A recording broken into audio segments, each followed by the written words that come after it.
Fala, galera da terceira série, tudo bem com vocês? Eu espero que esteja tudo bem, né? Vocês estejam todos seguros em casa.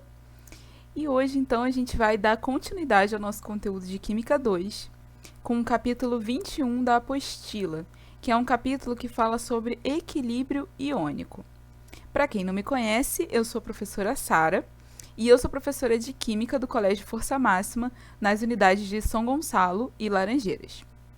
Bem, então, conforme eu já falei para vocês, esse capítulo que a gente vai ver hoje é um capítulo que fala sobre equilíbrio iônico. A gente vem, né, estudando sobre equilíbrio químico, a gente falou na aula passada, né, sobre as perturbações no equilíbrio químico e como que o equilíbrio, né, como que a reação ela vai efetivamente responder àquela determinada perturbação que você dá no sistema. Então, a gente já viu as perturbações e já estudamos o que é o equilíbrio químico, todas as questões envolvidas, né, todos os principais conceitos envolvidos.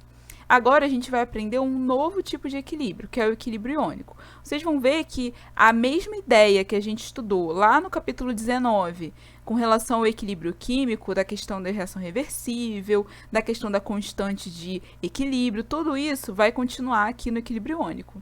Tá? Então, é, na verdade, um tipo especial de equilíbrio, mas todo aquele conceito que a gente já vem trabalhando desde o capítulo 19 continua valendo aqui, tá bom? Então, vamos iniciar aqui a nossa aula. Bem, primeiramente, a gente precisa entender o que é o equilíbrio iônico. O equilíbrio iônico nada mais é do que um caso particular de equilíbrio, aquilo que eu falei para vocês, né? Onde, além da presença de moléculas, a gente também tem a presença de íons. Então, aqui, por exemplo, a gente pode falar aqui desses dois equilíbrios, olha só. O equilíbrio do ácido clorídrico e o equilíbrio do hidróxido de sódio, né? Um ácido e uma base. O ácido clorídrico, quando a gente coloca ele em meio aquoso, né, em água, ele vai, então, né, ionizar, ele vai, né, se ionizar, liberando, então, H+, e Cl- em solução. Percebam que nesse equilíbrio eu tenho a presença de molécula, que é o meu HCl, e tenho a presença de íons, que é o H+, e o Cl-. Logo, por conta de ter a presença dos íons, a gente diz que esse equilíbrio é um equilíbrio iônico. No caso do NaOH, né, do hidróxido de sódio, tenho aqui então a presença também dos íons Na+, né, o íon sódio+, e o íon OH-. Então, como eu tenho aqui a presença desses íons, a gente chama esse equilíbrio, então, de equilíbrio iônico.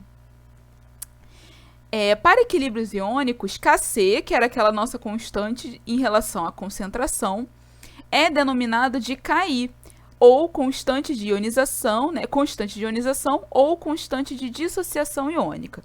Então, aqui, gente, como a gente está falando de um caso particular de equilíbrio que envolve íons, a gente vai trocar o Kc, que era a nossa constante de concentração, lá no que a gente viu lá no capítulo 19, a gente vai trocar pela representação Ki, que significa constante de ionização ou constante de dissociação iônica. Mas a forma como a gente vai construir, né, a equação dessa constante é a mesma forma que a gente viu lá no Kc. A gente vai continuar utilizando as concentrações dos componentes envolvidos no equilíbrio. Mas, como a gente está falando de um caso particular de equilíbrio que envolve íons, foi convencionado, então, que a constante para esse tipo de equilíbrio seria, então, o Ki. Ok? Bem, agora a gente vai estudar mais especificamente essa constante, que é a constante de ionização ou constante de dissociação. Primeiramente, a gente vai ver o caso de constante de ionização de ácidos. E aí, aqui eu quero reforçar para vocês a diferença de um ácido para uma base. Um ácido sofre ionização. Uma base, ela sofre dissociação. Porque na base, a gente tem um composto iônico, certo? Então, como a gente tem um composto iônico, a gente não tem ionização, ele já é um composto iônico. A gente tem uma dissociação de íons que já existem, tá? No caso dos ácidos, como eles são compostos moleculares, certo? A gente, então, precisa ionizar, a gente precisa criar os íons para que aí sim, né, eles vão para a solução. Então, para os ácidos, como são compostos moleculares, a gente tem ionização. Para as bases, que já são compostos iônicos, a gente tem, então, a dissociação. Só para vocês entenderem essa diferença. Bem, primeiramente, a gente vai ver, então, a constante de ionização dos ácidos. Então, o primeiro caso que a gente vai ver é o caso de um ácido monoprótico. O que é um ácido monoprótico? Ácido monoprótico é aquele que só tem um hidrogênio ionizável. Ou seja, é aquele que, quando eu liberar em solução, ele só vai liberar um único H+, ou seja, né, um único mol de H+. Ele não tem mais hidrogênios ionizáveis, ele só tem apenas um na sua estrutura. Para esse tipo de ácido monoprótico, a gente pode ver aqui, então, o exemplo da reação de ionização do ácido clorídrico, que é um ácido monoprótico. Se a gente observar aqui, né, a estrutura do ácido clorídrico, ele só tem aqui um hidrogênio disponível para ser ionizado. Então, a gente diz, como ele só tem um hidrogênio ionizável, a gente chama ele, então, de monoprótico. Bem, então, se eu quiser construir a constante de ionização para esse ácido, né, para o caso de um ácido monoprótico, que é o nosso ácido clorídrico, como que vai ficar essa constante de ionização? Vamos lembrar lá do capítulo 19, como é que a gente fazia para calcular o Kc?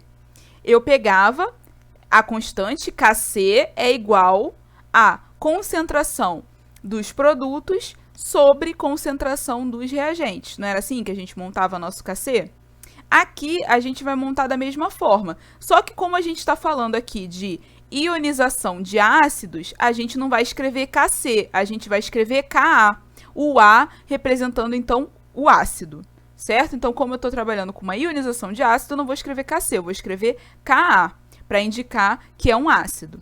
Então, como é que vai ficar nesse caso? Se a constante ela é concentração de produto sobre concentração de reagente, quem são os meus produtos no equilíbrio? É o H+ e o Cl-, né? E quem é o meu reagente? É o HCl.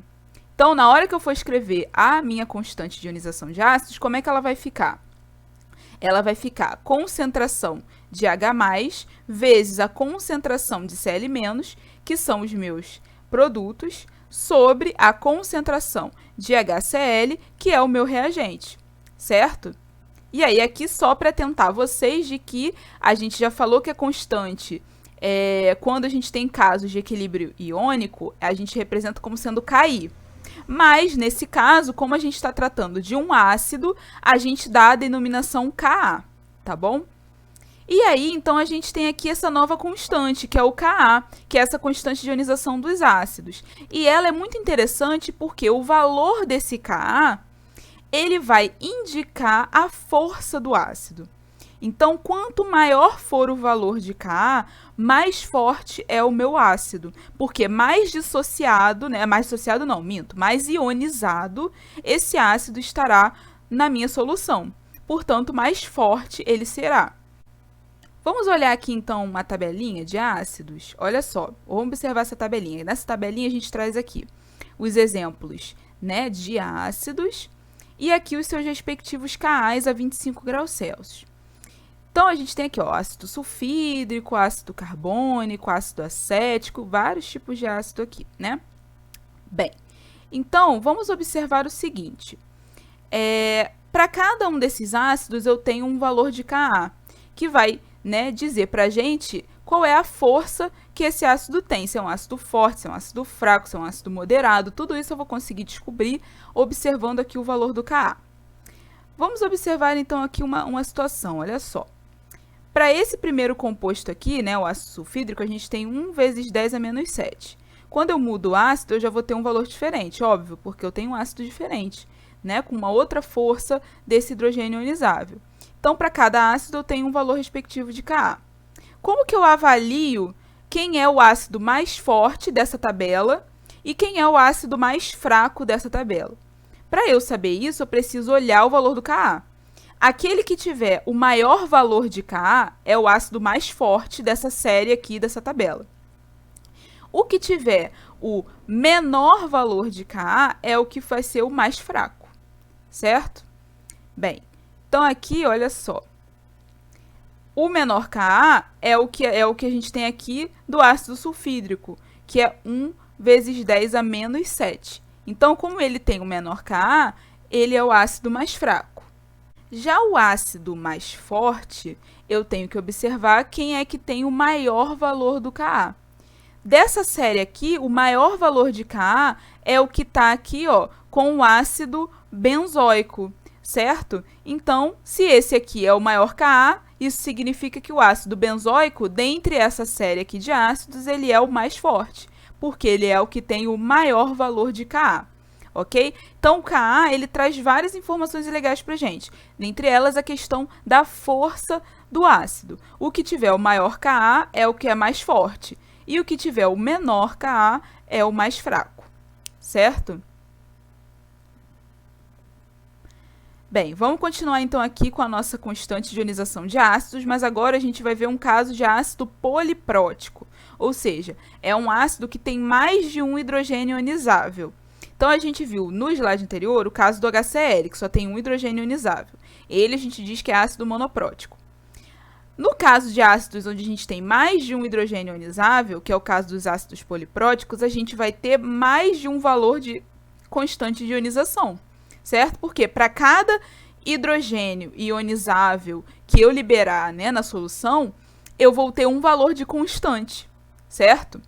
Isso, então, porque a ionização de um ácido poliprótico ela acontece em etapas, ou seja, eu tenho uma primeira etapa onde eu libero um hidrogênio ionizável. Depois, eu vou ter uma segunda etapa onde eu vou liberar outro hidrogênio ionizável. E assim por diante. Então, para cada etapa que eu tiver de liberação de um hidrogênio ionizável, eu vou ter um respectivo valor de Ka, certo? Para o nosso exemplo aqui, a gente vai pegar o ácido sulfuroso, que é o H2SO3. O H2SO3, gente, ele tem 2 hidrogênios ionizáveis. Então, a gente vai ter duas etapas de ionização. A gente vai ter a primeira ionização, quando eu liberar o primeiro hidrogênio ionizável, e depois eu vou ter a segunda ionização, quando eu liberar o segundo e último hidrogênio ionizável da estrutura dele. Então, na minha primeira ionização, o que eu vou ter? Eu vou ter o H2SO3, que é o meu ácido sulfuroso, e aí ele vai se ionizar em H+, mais HSO3-. Ele não liberou todos os hidrogênios em solução. Por quê? Porque a ionização de ácidos polipróticos ela ocorre em etapas. Então, na primeira etapa, na primeira ionização, ele vai liberar um hidrogênio e vai, então, colocar em solução também aqui o íon HSO3-, ou seja, o ácido é o ácido sulfuroso com menos um hidrogênio. Ok? Então, essa seria a minha primeira ionização. O meu Ka1, que é a minha constante ácida, né? Para a primeira etapa, ela vai ser, então, a concentração do H+, vezes a concentração do HSO3- sobre a concentração do ácido sulfuroso, certo? Isso aqui, então, seria o meu Ka para a primeira etapa, para a primeira ionização. Se eu for, então, agora para a segunda ionização, o que eu vou ter? Na segunda ionização, eu tenho, então, o HSO3-, certo? Que foi gerado na primeira ionização. E esse HSO3-, ele vai, então, se ionizar em H+, mais SO3, certo? Eu vou, então, liberar esse último hidrogênio ionizável aqui para a solução. E aí, então, o meu Ka para essa segunda ionização, eu vou chamar de Ka2, que vai ser concentração de H+, vezes concentração de SO3 sobre a concentração de HSO3-, ok? Então, aqui eu tenho um Ka para a primeira ionização, um Ka para a segunda ionização, porque eu tenho 2 hidrogênios ionizáveis. Ah, professor, e se eu tivesse 3 hidrogênios ionizáveis? Se você tivesse 3 hidrogênios ionizáveis, você ia ter 3 etapas. Uma etapa onde você ia liberar o primeiro hidrogênio, na segunda etapa, você liberava o segundo. E na terceira, você liberava o último. Certo? Então, o número de etapas vai depender do número de hidrogênios ionizáveis que você tem no ácido, ok? E aí, então, a gente pode montar uma equação global para essa ionização. Como que eu faço para montar uma equação global? É só vocês somarem os dois equilíbrios. Eu pego esse equilíbrio, né, da primeira ionização e somo com o equilíbrio da segunda ionização. Esse íon aqui, o HSO3-, ele vai embora, né? Ele vai cortar, porque aqui ele está no reagente e aqui ele está no produto. Então, ele vai cortar. O que vai sobrar? Vai sobrar o ácido sulfuroso em equilíbrio com 2H+, mais SO3 2-, que é, então, essa equação aqui, esse equilíbrio aqui, né? Então, a minha equação global para essa ionização é simplesmente H2SO3 em equilíbrio com 2H+, mais SO3 2-, que seria a nossa ionização completa, né, do ácido sulfuroso. E o valor do Ka global, né, do Ka considerando todas as etapas, nada mais é do que a multiplicação do Ka1 pelo Ka2, ok? Então, o Ka, que é o constante ácida global da minha reação, ela é igual a Ka1 vezes Ka2, ok? E isso é igual ao quê? Isso é igual a concentração de H+ ao quadrado. Por quê? Porque eu tenho 2 mols de H+ na reação. Então, aqui eu levo ao quadrado. Vezes a concentração de SO3 2- sobre a concentração de H2SO3, ok? Então, gente, o que vocês precisam estar atentos na ionização de ácido poliprótico é que ele acontece em etapas. Vocês vão ter a primeira etapa, vão liberar um hidrogênio. Segunda etapa, vão liberar o segundo hidrogênio. Se tiver mais algum hidrogênio, ele vai ser liberado na terceira etapa e assim por diante, dependendo do número de hidrogênios que tiver na estrutura do seu ácido, ok? E aí, no final, vocês podem somar todas as etapas para gerar uma equação global, que vai ser a reação global de ionização do seu ácido. E aí, a gente monta, então, a constante global, né, de ionização do ácido, a partir, então, dessa equação global, seguindo aquela mesma regrinha, concentração de produto em cima, né, e concentração de reagente embaixo. Show? Bem, então agora que a gente já estudou as constantes de ionização dos ácidos, a gente vai ver então a constante de dissociação das bases. E aí, novamente aqui, lembrando a vocês que ácido a gente ioniza, base a gente dissocia. Por quê? Ácido é molécula. Para eu poder gerar íons de uma molécula, eu preciso ionizar, preciso formar esse íon.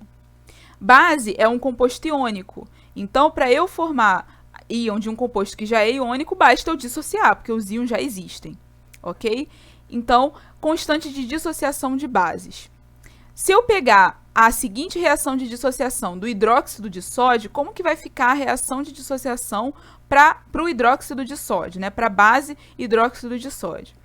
Simplesmente vai ficar NaOH aquoso em equilíbrio com Na+, mais OH-. Então, aqui o OH- ele vai me dizer que o que eu tenho aqui é uma base, assim como o OH+ diz pra gente que o que eu tenho é um ácido, certo? Agora, como que eu faço, né, para montar aqui a minha constante de dissociação de bases, que eu chamo aqui de Kb?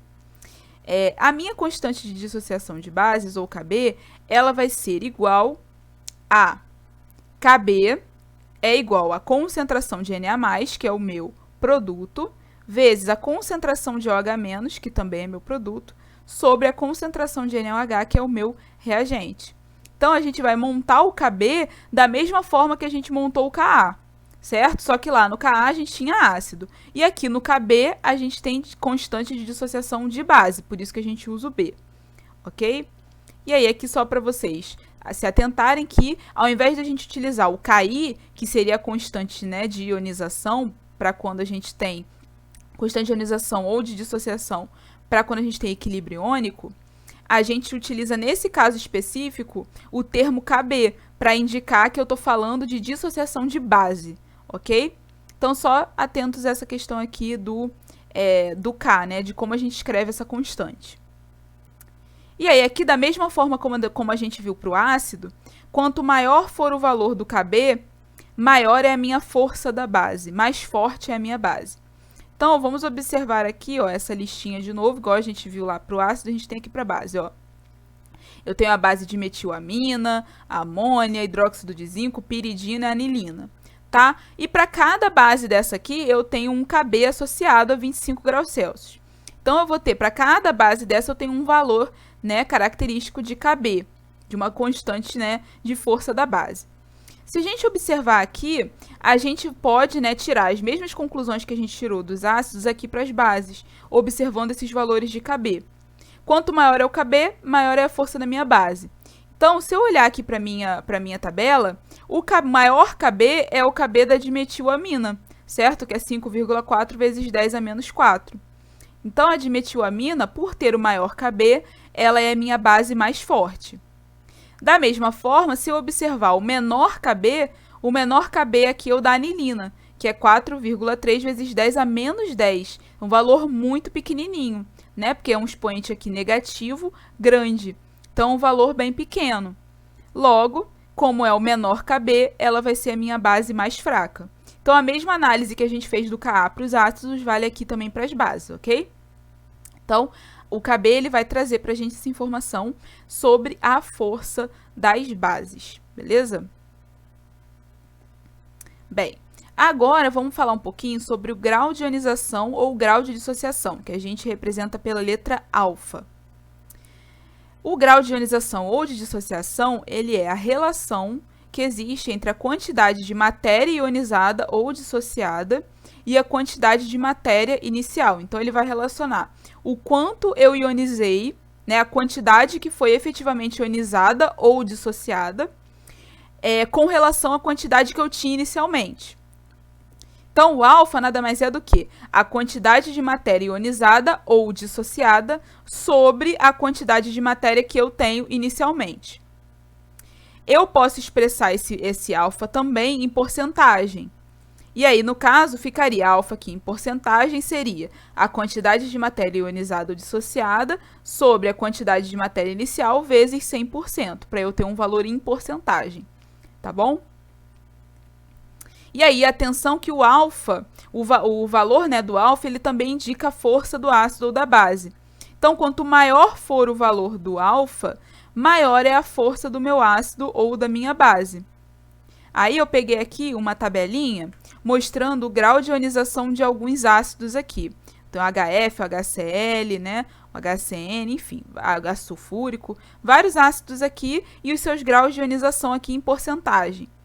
Observe que aquele que tem o maior grau de ionização é o que é mais ionizado.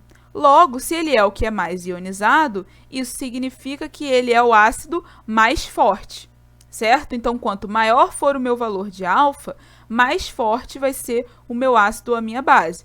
No caso dessa tabelinha aqui, ó, o HCl é o que tem a maior porcentagem, então ele é o mais forte.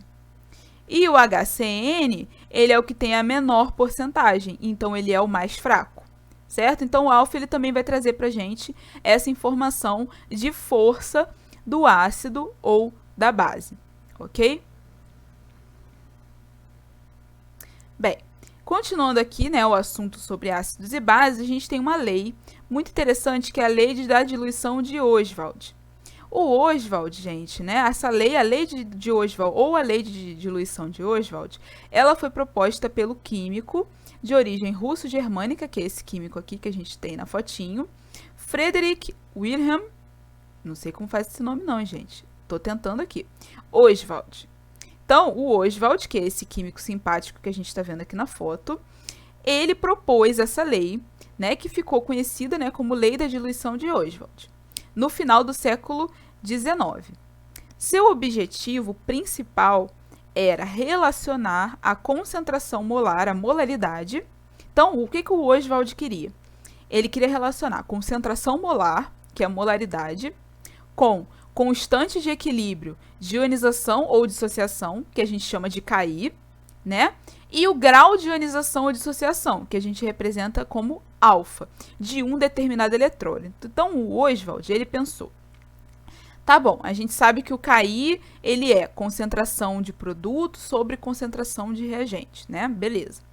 Mas, será que existe uma forma de calcular esse Ki associando, né, com molaridade e o valor do grau de ionização de um determinado eletrólito, de um determinado ácido? É isso que o Ostwald estava se perguntando. Ele queria achar essa equação que permitisse o cálculo do Ki usando a concentração molar do eletrólito e o grau de ionização ou de dissociação. E aí, então, essa lei, né, ela propõe de uma forma simples e direta como calcular a constante de equilíbrio de ionização ou dissociação, que é o nosso Ki, desde que o equilíbrio envolva um monoácido ou uma monobase presente em soluções diluídas. Então, observe, gente, que a lei de diluição de Ostwald, ou seja, essa equação que foi proposta pelo Ostwald, ela não serve para qualquer sistema, tá? Isso é uma limitação dessa lei. Essa lei só vai valer para sistemas que eu tenha monoácido ou monobase, certo? Presentes em soluções diluídas. Então, a solução tem que estar bastante diluída e tem que ser um monoácido ou uma monobase. Senão, a lei de Ostwald ela não vale, ok? Então, para utilizar a equação da lei de Ostwald, a gente precisa ter um monoácido ou uma monobase e essa solução precisa estar diluída. Soluções concentradas não vão seguir essa lei, não vão seguir essa equação que a gente vai ver agora, tá? Então, isso é uma limitação da lei. Bem, então a lei de diluição de Ostwald nada mais é do que Ki, que é a nossa constante de ionização ou dissociação, igual a alfa, que é o grau de ionização e dissociação elevado ao quadrado, vezes a molaridade do eletrólito sobre 1 menos alfa. Então, essa equação aqui é a equação, né, que foi desenvolvida pelo Ostwald, que permite a gente calcular o Ki de um eletrólito monoácido ou monobase presente em solução diluída, usando o seu valor de alfa e usando a sua molaridade, certo? Observação.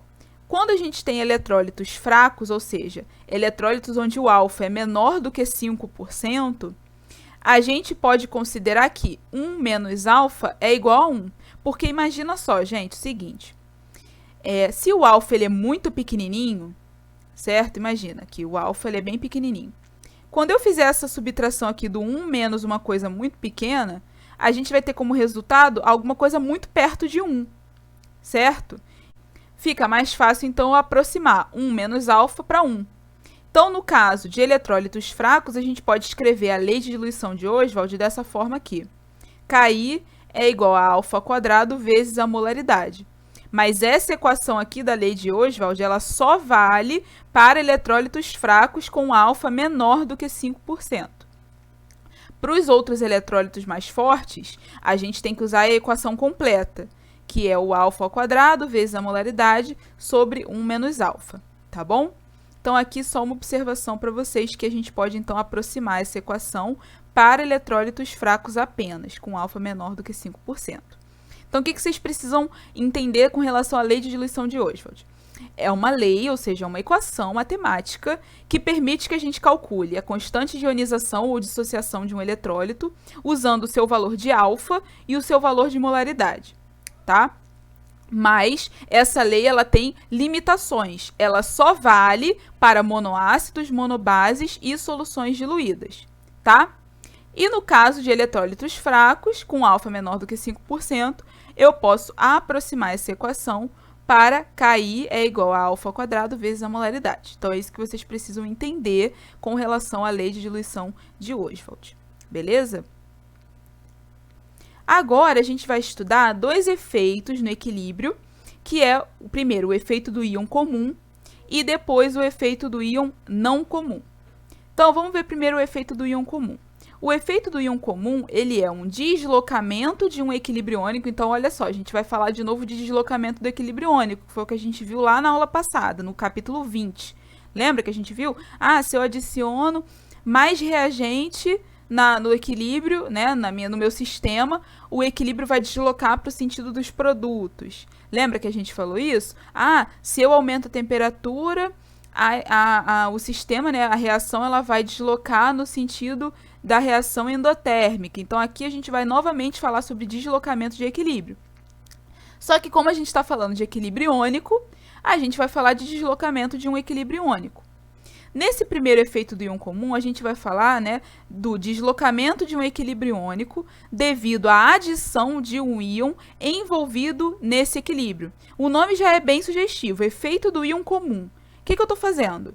Eu estou pegando uma reação, eu estou pegando, né, um sistema, e eu estou adicionando ali naquele sistema um íon que já existe ali, certo? Então, eu pego, sei lá, se eu tenho no meu sistema H+, eu vou pegar e vou botar mais ácido ali, ou seja, eu vou colocar mais H+ ali. e vou ver o que acontece com o equilíbrio. Vou ver como que aquele equilíbrio vai se deslocar para tentar anular essa adição de íon comum que eu fiz. Então, vamos imaginar a seguinte reação reversível. A gente vai pegar aqui a reação do cromato com H+, indo a dicromato e água. Esse equilíbrio é bem interessante porque é um equilíbrio que envolve duas colorações diferentes. O cromato ele tem uma coloração amarela e o dicromato ele tem uma coloração laranja. Então, a gente consegue perceber o deslocamento do equilíbrio pela mudança de cor, certo? Quando o equilíbrio está deslocado no sentido dos produtos, a solução fica laranja. Quando o equilíbrio está deslocado no sentido dos reagentes, a solução fica amarela. Então, a gente consegue perceber o deslocamento do equilíbrio pela mudança de cor. Por isso que essa reação é interessante para a gente observar o efeito do íon comum. Então, vamos imaginar o seguinte. Imagina que eu tenho essa solução aqui, né? Eu tenho esse equilíbrio cromato e dicromato lá numa solução.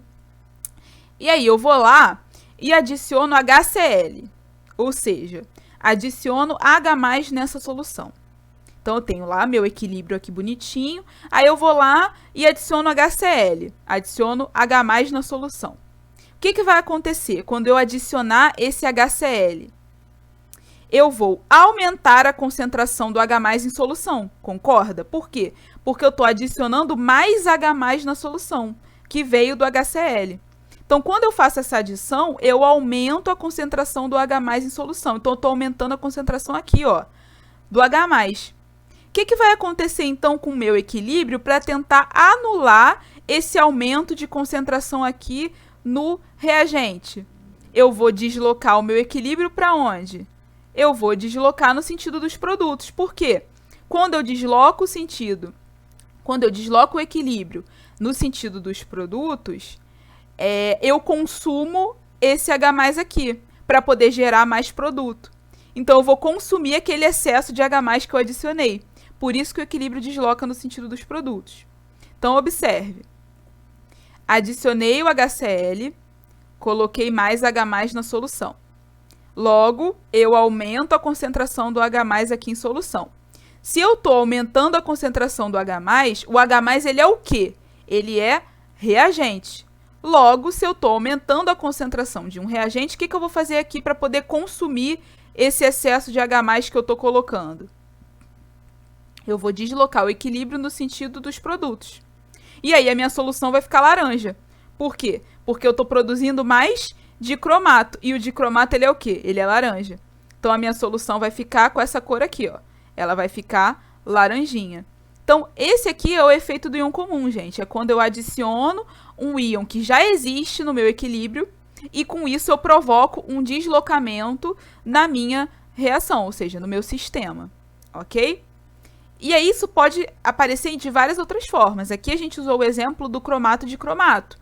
Mas esse raciocínio que a gente usou aqui, ele vai valer para qualquer outro exemplo de efeito do íon comum. Se você está adicionando um íon que já existe na solução, você está aumentando a concentração dele. Então, o equilíbrio vai deslocar no sentido contrário, para poder tentar consumir esse excesso que você adicionou. Beleza? É aquele mesmo princípio lá da lei de Chatelier. A gente vai deslocar a equação no sentido de minimizar ou anular as perturbações. Show? Então, o efeito do íon comum é isso. Agora, vamos ver o efeito do íon não comum, ou seja, um íon que não existe no meu equilíbrio. Bem, o efeito do íon não comum, ele é quando a gente tem um íon não participante do equilíbrio, mas ele pode deslocar esse equilíbrio se tiver reação ou consumo, reação ou consumo, de um dos participantes do equilíbrio. Então, imagina, peguei lá a minha reação, adiciono um íon que não tem lá no meu equilíbrio. O íon que não tem, um íon diferente. Mas esse íon que eu estou adicionando, ele consegue reagir com um íon que eu tenho lá no meu equilíbrio. E aí, quando ele reage, o que acontece com aquele íon que tem no equilíbrio? Ele vai, ó, cair a concentração. E aí, a gente tem o deslocamento. Vamos ver um exemplo, então? Vamos continuar aqui com o nosso exemplo do cromato de cromato? Então, a gente tem aqui o equilíbrio cromato de cromato, né? Que a gente já viu que o cromato é amarelo, o dicromato é laranja. Imagine que agora, ao invés de eu adicionar ácido, eu adicionei uma base. Então, eu vou adicionar NaOH, ou seja, vou adicionar OH- na minha solução. O que esse OH- ele vai fazer quando ele encontrar esse H+ aqui? Ele vai fazer uma reação de neutralização, não é? Ácido e base é o quê? Reação de neutralização. Então, quando eu adicionar esse NaOH, o que ele vai fazer? Esse OH- ele vai reagir com esse H+ que está aqui, ó. Então, o íon H- ele consome o H+, diminuindo a concentração do H+ em solução. Então, o que está acontecendo com esse H+? Ele está diminuindo a concentração porque ele está reagindo com o OH- que eu adicionei. E aí, e agora? Se eu estou diminuindo a concentração de um reagente, o que o equilíbrio vai fazer? Ele vai deslocar no sentido de produzir mais reagente, para tentar anular esse efeito. Então, aqui eu vou ter o equilíbrio vai ser deslocado, então, no sentido dos reagentes. E aí, a minha solução vai ficar amarela, que é a cor do cromato, certo? Então, observe. Adicionei NaOH, esse NaOH reagiu com o meu H+, que está presente nos reagentes, fazendo com que a sua concentração caísse. Como a concentração do H+ diminuiu, o que o equilíbrio vai fazer para tentar anular isso? Ele vai deslocar no sentido de produzir mais H+, para poder eliminar esse efeito. E aí, quando eu desloco, então, esse equilíbrio, a minha solução ela vai ficar, então, amarela, porque eu estou deslocando no sentido de produzir mais H+ e mais cromato, que é amarelo. Show? Então, esse é o efeito do íon não comum. Eu adiciono um íon que não existe no meu equilíbrio, mas que ele consome um dos participantes do equilíbrio, diminuindo a sua concentração. E aí, a minha reação ela vai, então, ser deslocada no sentido de produção daquele íon que está sendo consumido, certo? Para tentar anular esse efeito que aconteceu. Show? Bem, então, essa foi a nossa aula. Espero que vocês tenham curtido e gostado da aula. Novamente, reforçando aqui a importância de vocês fazerem exercícios da apostila e tirarem as dúvidas de vocês nas aulas online. Aproveitem as aulas online, gente. É o momento que vocês têm com o professor para perguntar, tirar dúvida, enfim. Para vocês realmente sanarem todos os problemas que estiverem na cabeça de vocês, ok? Então, a gente se vê na próxima aula. Tchau, tchau, galera!